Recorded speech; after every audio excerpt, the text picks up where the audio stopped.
youngin', do it all for the G. I gotta keep in mind that relatives of mine is trying to build like me. Sit down with Gconnet, gotta think. Every moment got you tapping the mental and looking out for the key. As a youngin', do it all for the G. I gotta keep in mind that relatives. What's happening though, man? It's Mr. Ben Bracken, Fig Newton, representing this fast lane shit. I'm letting y'all know to go tap in with the homie G2Bs, Bill Blast over there with that Gconnet show. Generation Conversation. Good game, good feed. Go on over there and get your belly fed. Yeah, most of all, like, comment, and subscribe. Let the homie know I sent you. Whoa, whoa. What's up? I'm Big Y, and it's the Generation Conversation Network. Yo, this Big Wacko tapping in with Gconnet. Tapping in with Gconnet. Make sure y'all go check out my boys over there at Gconnet. It's your boy Underdog with Gconnet. Giving a shout out to Gconnet. Make sure you tap in with Gconnet. Tapping in with Gconnet. Yo, this Big Wack, I'm on Gconnet. What it do, folks? It's your boy G2Bs. This is Generation Conversation Network, better known as Gconnet. And today we got the one and only Slim 800 in the house. What's up, big bro? I can't call it, man. Another one like the other one. Like another one of them hot days out there, huh? Yeah, it's kind of cool out here considering, but yeah, it's another hot one out here, man. So for the people that don't know, where were you born, Slim? I was born in Inglewood, California, Centinela Hospital. You feel me? I'm a California native, born and raised out of Compton. You feel me? My era, there's no hospitals in Compton, so we can't say we was born there unless we was born in somebody's house or backseat. You feel me? True.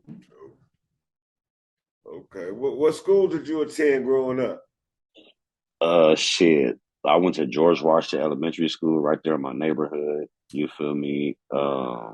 I went to Davis, General Davis Junior High School, Centennial Dominguez, Chester Adult School. I even went to Moreno Valley High School for the summer, Rancho Verde High School, Moreno Valley. I done been around. Okay. Who did you listen to growing up as a teen? I really didn't listen to music. It's kind of funny. I never really listened to nothing, no music or nothing like that growing up. I'm not really into TV, never was as a child. Still to these days, I really don't watch TV. I always like to read. Okay.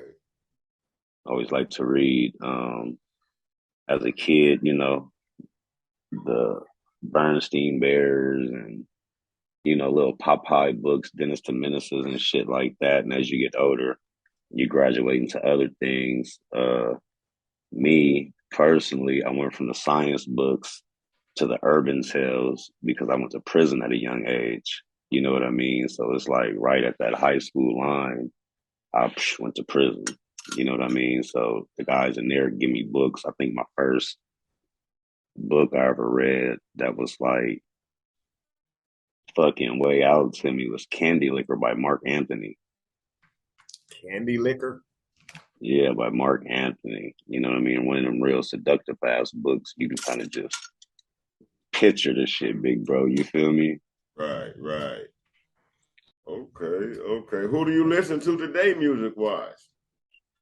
Today, you know, not to blow smoke, but I listen to some of your music. You feel me? And I'm not saying that because I'm on your podcast. I was bumping your shit, you know, before we was conversing and shit like that. I listen to a lot of Texas music, man. My favorite rapper, niggas laugh at me when I say this though, but it's the Chameleonaire. The reason I like him as a rapper, you know, when I observe a rapper, I look at more than just what comes out of his mouth. I look at the person. Mm-hmm. You feel me? So I'm looking at a person that don't do no drugs, ain't been caught up in no scandals, took his rap money, got into investing, you know, shit like that. This nigga's a multi-millionaire, probably close to a billionaire. A lot of people don't know the Chameleon owned part of Lyft. It's like all kind of shit that this nigga owns part of, or he put money in to, you know, bring it to light. So, and then his music, man, like where we come from, 2B's, like, you know, we come up around gang banging, and I swear I'm not glorifying this. We come up around the gang banging, the pimping, the hoeing, institutionalized homeboys and homegirls, you know, shit like that. So a lot of the stuff in the music that we are taught in our music, like as far as West Coast music that a lot of the homies grew up on, I know they could visualize it because they went through that, right? Like yourself, you've been through a lot of shit. So a nigga in a song talking about pulling a mission and some doing this over here and then going over there and getting that and taking it back and busting it down with the homies, you can identify to that. You've probably been in a situation where some of that, you know, you can identify to, right? Right. So the thing that got me on Chameleon is he ain't never shot nobody. He ain't never killed nobody, and he don't talk about it. He talk about what he know. Cars, rims, you feel me, getting to the bag, jewelry, you know what I'm saying, the teeth, shit like that. And he took that shit and, like I said, took that elsewhere. Now he doing bigger and better things, you know what I mean? Like a lot of people that I see that start off as rappers aspire to do something different, you know, movies, invest in property, real estate, shit like that, you feel me? Right. Okay. But I listen to a lot of Texas music, man, and then shout out Game. I listen to Game. The big homie Mitchie Slick. I like when it comes to the West Coast, I'm more underground, you know what I'm saying? Big Y, Sugar, you know, the relatives, yourself, the homie G Lynn. I listen to a lot of the old Damu Rider shit, Lil Hawk, Spider, rest in peace. You know what I mean? Like when it comes to the West Coast, that's more what I identify to. All right. When did you get into the motorcycle scene? Shit, I've been riding bikes my whole life, man. Like the scene actually like 2013 as far as being officially in the scene, but being a native of Compton, like we grew up riding the little mini bikes. You might see me and the homies pushing down Wilmington with our hand under the seat on that carburetor, airing that motherfucker out. You know what I'm saying? Pushing down the crayons or something, just dipping through the hood. From there, little mopeds, then start riding the dirt bikes in the canal by George Washington up and down Kemp. And then from there, you just graduate to like street bikes and shit like that. So I'm really a street bike nigga. A lot of my club members laugh at me because I identify as a street bike nigga, but I ride a Harley. You feel me? I got a pretty clean ass Harley. Okay. Do you remember your first bike? Yeah, man. My first bike was a 2001 Honda F4i. Okay. Damn. And after that, it's been nothing but CBRs. And now I'm on my second Harley. Okay. So how you say you've been part of the scene? What's your connect? I mean, like who you run with? Who do you ride with? Oh, I'm Slim from Liberty Riders. You feel me? The Road Captain, First Drip.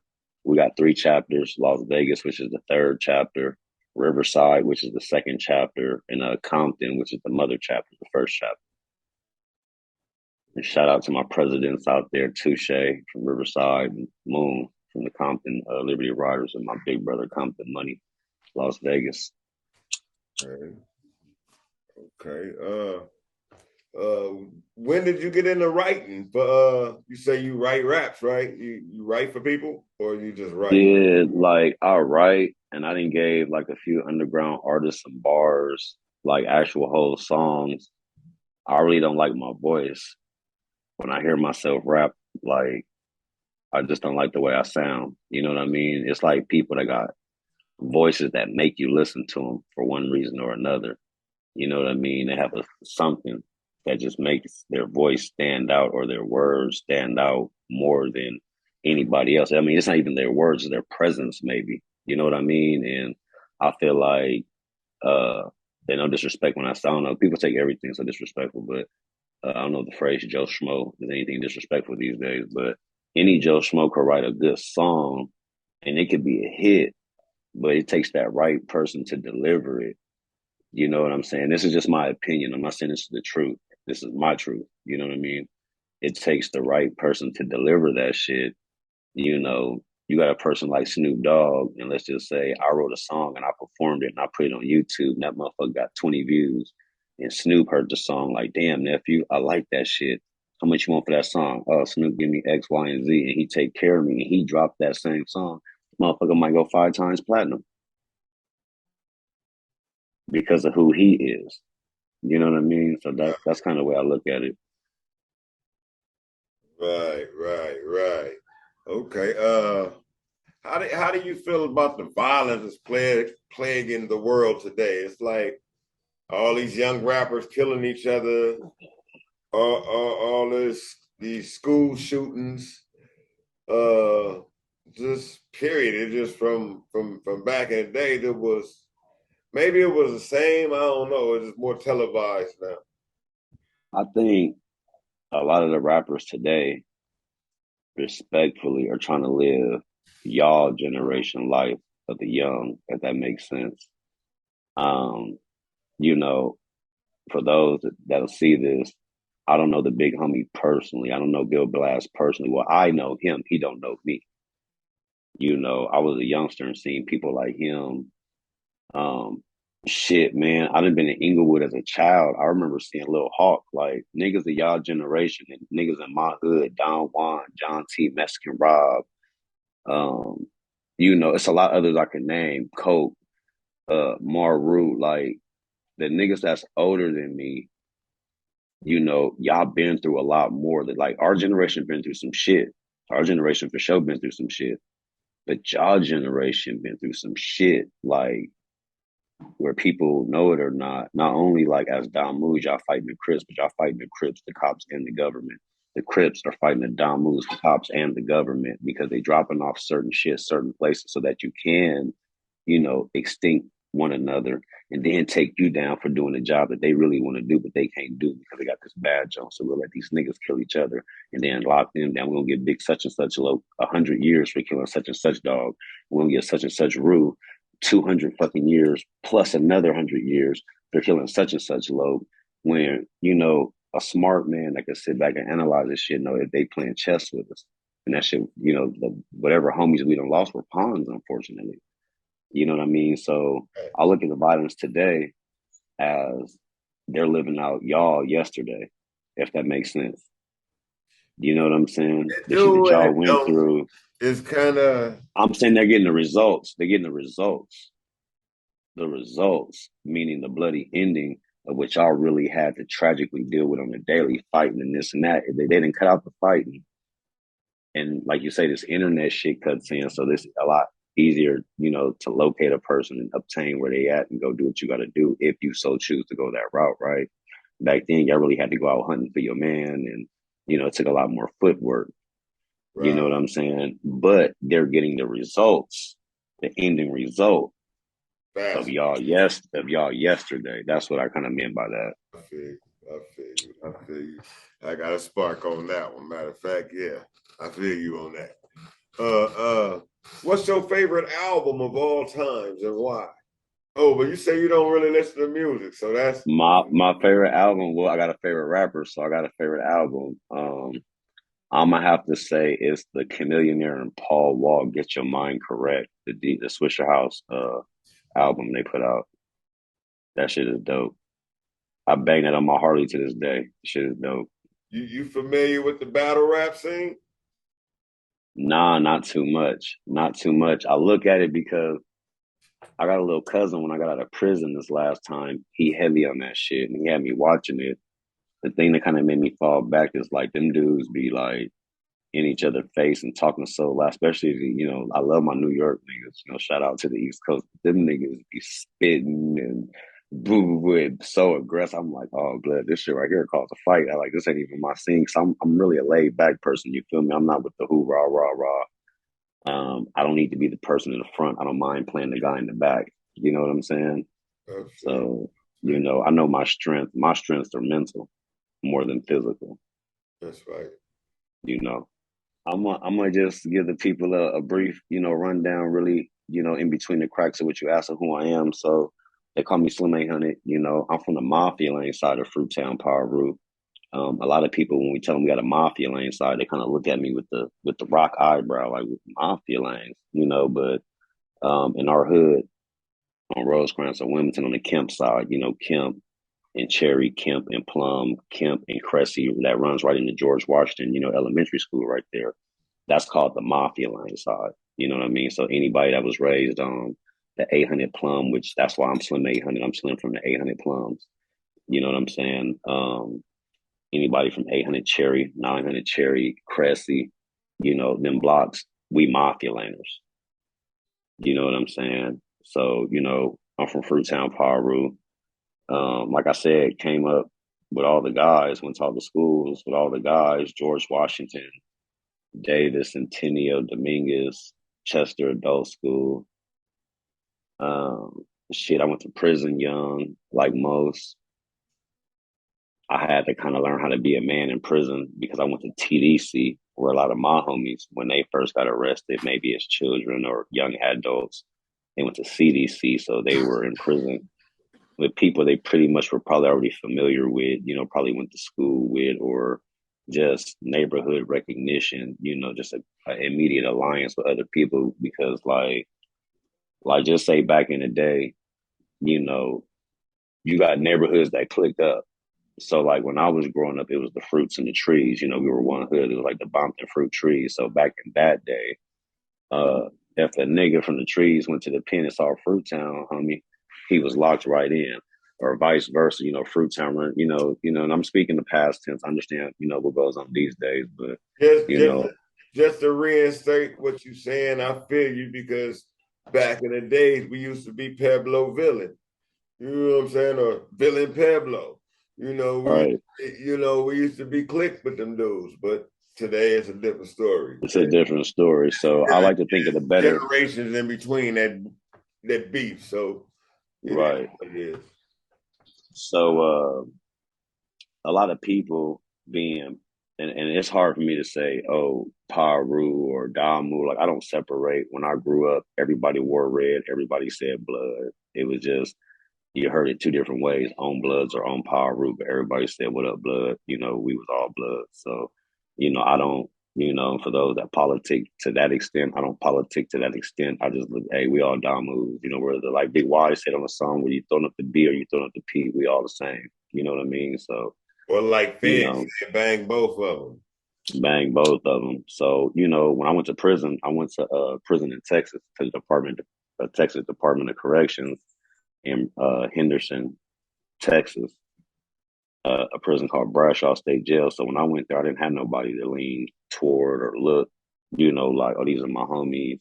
Oh, that's my family. I got cousins in here. Like I didn't have nobody.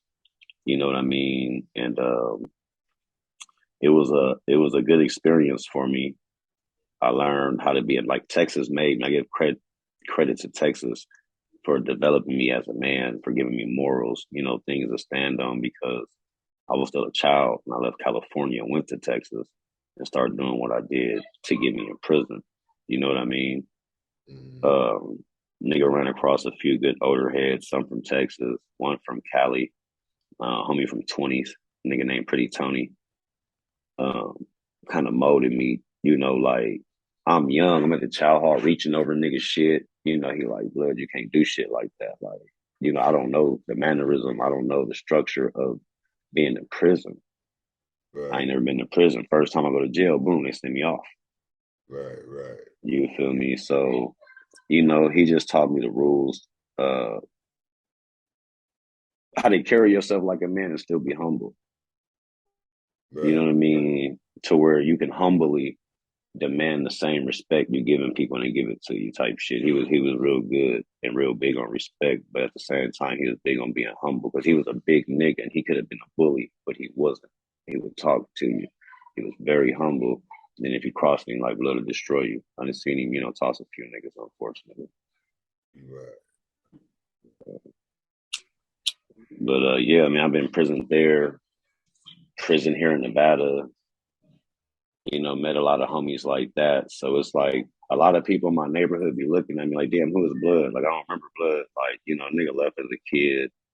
I did something most didn't do. I took my hood with me. I never left it behind. I never switched. I never joined another gang. Respectfully, when I went to prison, I didn't join any inside organizations or nothing like that. I walked in slim from Fruittown. I walked out slim from Fruittown. I'm a born Muslim. It's crazy because I'm Arab. A lot of niggas is like, damn, how blood Arab, Middle Eastern, he from Fruittown. My biological father is from Amman, Jordan. And the brother that adopted me, the only person I know is my dad, who I call my daddy. And I love him, more than the most I could love him. is my pops, Mark Johnson. They call him Nav. You know, he from Fruittown, but he like not from Fruittown. Like niggas know Nav, but he not like one of the niggas that's like, "What's up, blood? What's up, blood?" That's just Nav from Fruittown. You feel me? Right. So, not shit. I turned out like this, raised on plum. You know, I turned out what I am, a product of my environment, huh? of my environment, correct, big bro, for sure. That's right. That's right. What's your favorite football team? I'm gonna laugh at you, nigga, man. I really don't watch sports neither. You feel me? Hey, I ain't mad at you. Hey, everybody don't do everything. It's just Hey, I probably can't even name nobody in NFL if they're not making no headlines like for some scandal or some shit like that. Like, bro, I don't know, man. I just be in a different place when niggas are sitting watching football. I'm sitting there reading the 48 Laws of Power. When niggas are sitting there watching basketball, I might be in the Quran. I can play these sports though, and I'm good. Even at 41 years old, I can still dunk. Like I'm very fit. I can still, get out there at the best of them. Like so, I could play ball. I have an interest in playing, but I don't have the whatever it takes to sit there and watch a game and cheer and woo with the homies and get white boy wasted and slapped. Like I don't that shit don't intrigue me. You feel me? I feel you. I feel you on that. I ain't gonna lie. It took me some time. I had to get into it. And, I'm into football more than anything. I don't really watch basketball like that, but I got a favorite team for that. I don't really watch baseball, but I got a team for that. But I ride hometown for anything. You know what I mean? I'm a native of Los Angeles, of Compton to be more specific. I understand people be politicking lately. I'm not from, I'm from Los Angeles. Inner city, Compton, California, as we say, Bompton. I ride with all the home teams. The Lakers, the Clippers, the Kings, the Dodgers, the Angels, the Sharks. From the north to the south. Like I know the team, so I'm gonna ride all home. Got you. It's just I don't have no interest in sitting there watching. I will watch the Super Bowl. Right. I will watch the World Series. That game that's gonna determine if this is it or this ain't it. Like I'm gonna watch that type shit. But as far as I can sitting there watching it. At 51, I have never watched a World Series. That's baseball, right? Yes, sir. I have never in my entire life have ever watched a World Series. Football I'll watch, but I only watch my team.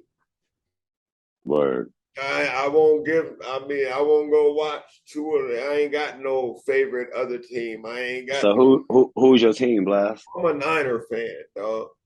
Like the homies from the set. and look, and this is my honesty about it. When I became a Niner fan, I solely picked my team for my own reasons. It wasn't because it was San Francisco. It wasn't because it was they had just lost. We had just lost the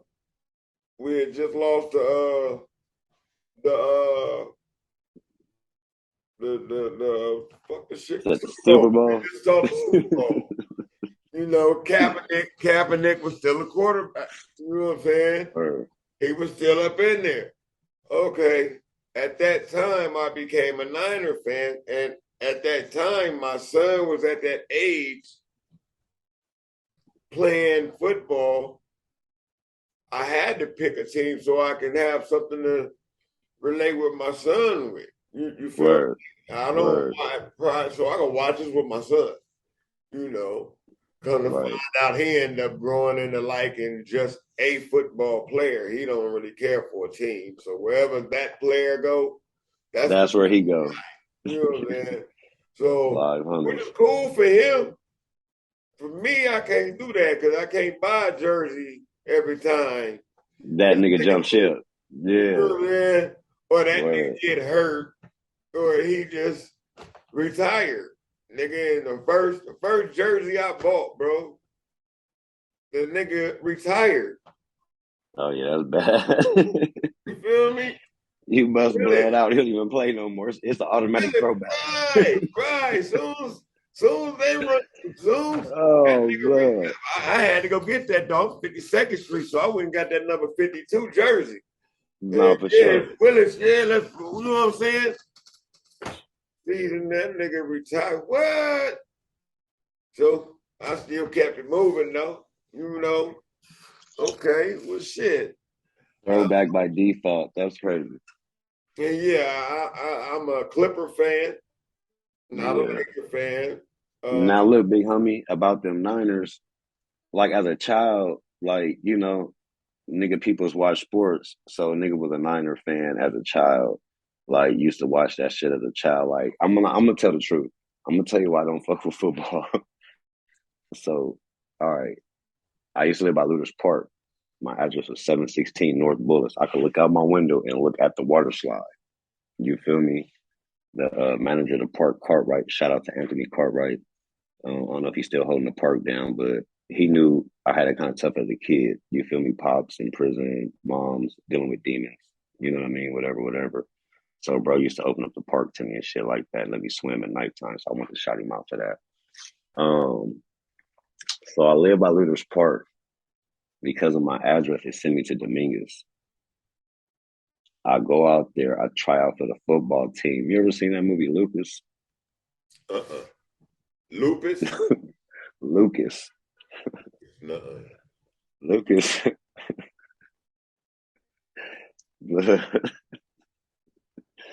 Lucas is a movie with this white actor. I think his name is Corey Haim or Corey Feldman. I think it's Corey Haim. It's two Corys. They both dead, or one's in jail, one's dead.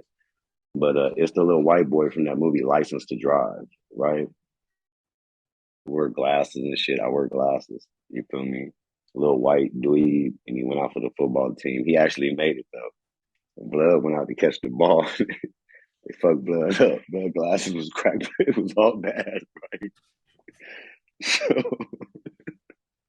my stupid ass, I go out for the football team at Dominguez as a freshman, Blood. And I remember running for the ball. And I caught the ball. And then it was like, that shit just, like, nothing happened for me. I'm just looking up after that. Like, what the fuck happened? I remember catching the ball after that. I just remember looking up. This nigga standing all around me, bro. Oh, they Got hit the your shit. ass so hard, knocked you unconscious.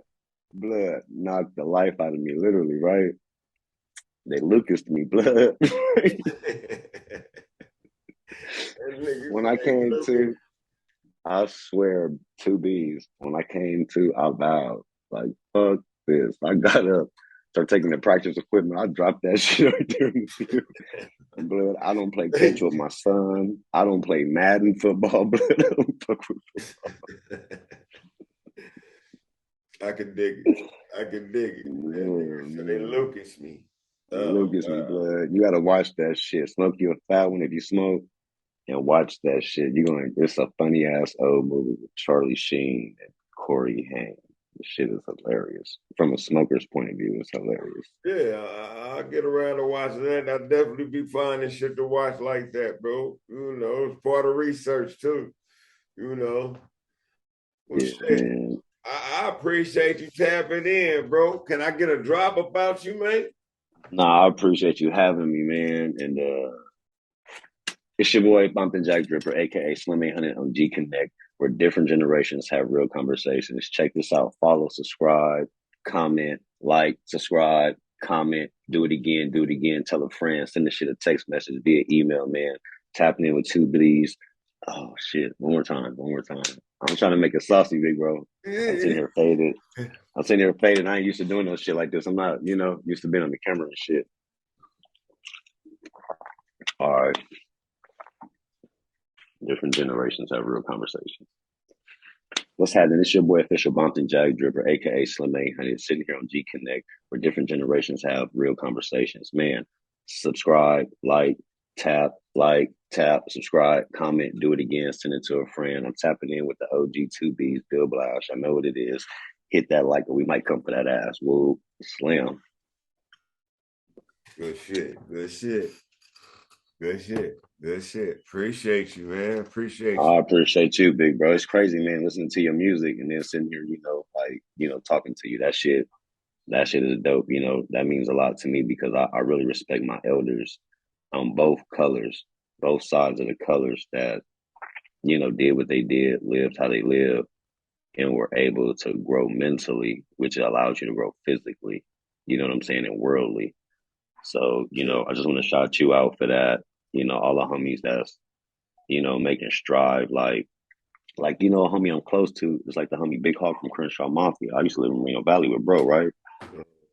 And, you know, you look at the homie Big Hawk, you know, you see the way he dressed, little gold chain, nice little car beat, you know, little creased up clothes. You think nigga hustle or something like that. Let this nigga own vending machines and shit. Like, as a real entrepreneur, that's back in the day. Like, you know, I don't, he probably got all kind of shit going on now, but I'm just saying from what I know, it's like, you know, people like him, like what you doing now. Anybody that got a voice that's trying to build instead of destruct.